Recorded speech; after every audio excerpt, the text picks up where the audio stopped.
Hi, this video is going to be all around rebuilding intimacy and connection with your partner outside of the bedroom first.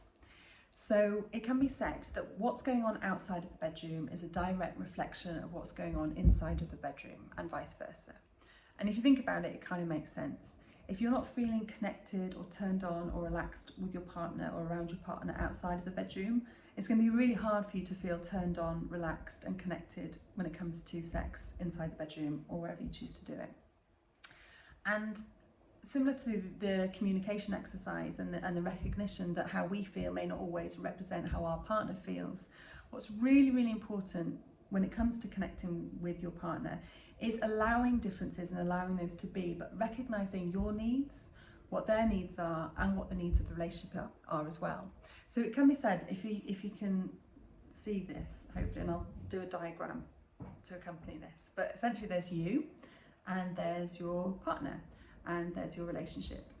And in an ideal world, I don't think you can really see that, but the two circles interlock enough so that there's shared space of the relationship in the middle, and there's still space either side, maybe I should do it further down, start, either side for you to be you, and him or her to be her or him in the relationship.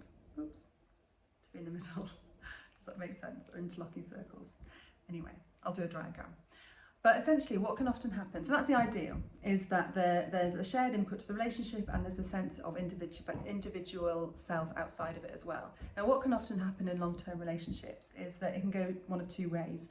One is that the two partners can become so separate that they're actually just coexisting and living their separate lives, and the relationship itself isn't really being nurtured.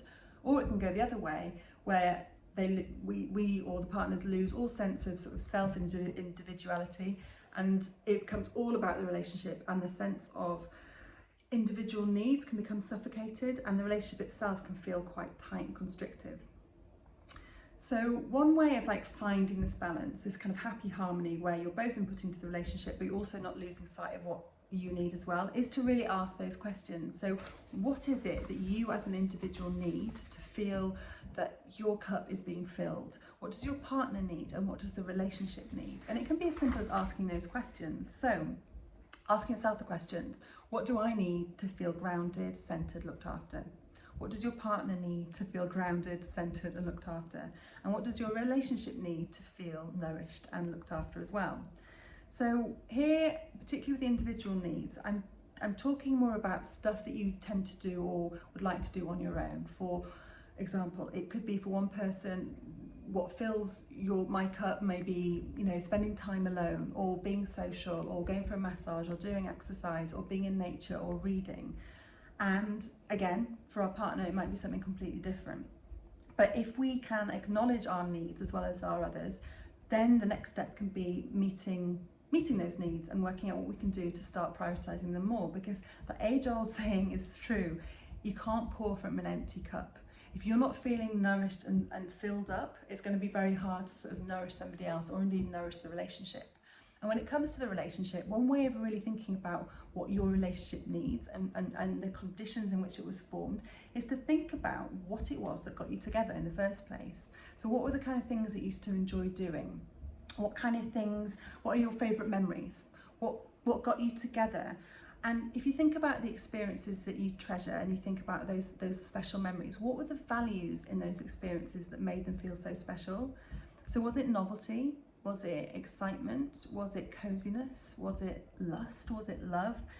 And looking at your time together today, on a scale of 1 to 10, how much would you say those values are still being met?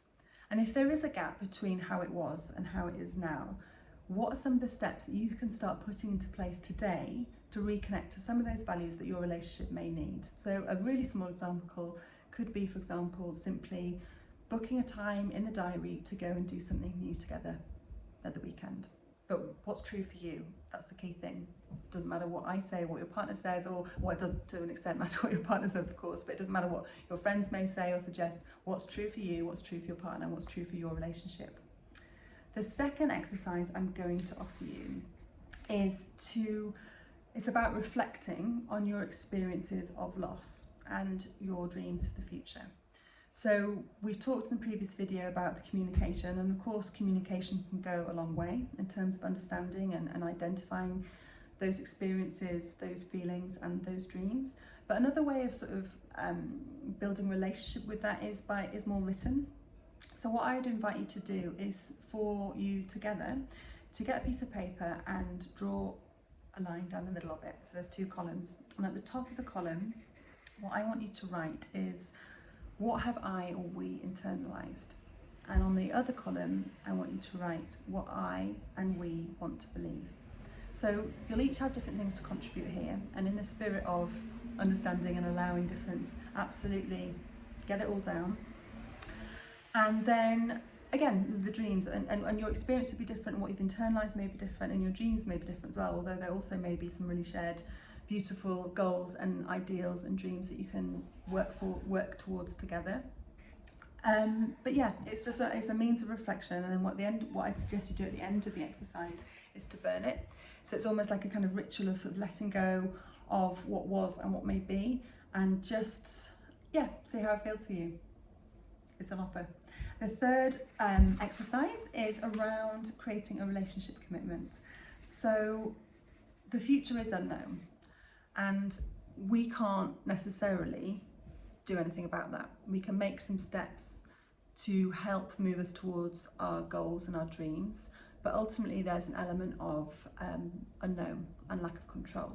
But what can be a really lovely grounding and connecting exercise to do is to write a relationship commitment or relationship contract, if that doesn't sound too corporate, between you. So that might look like, you know, the first part, what are your dreams for your relationship and your life together?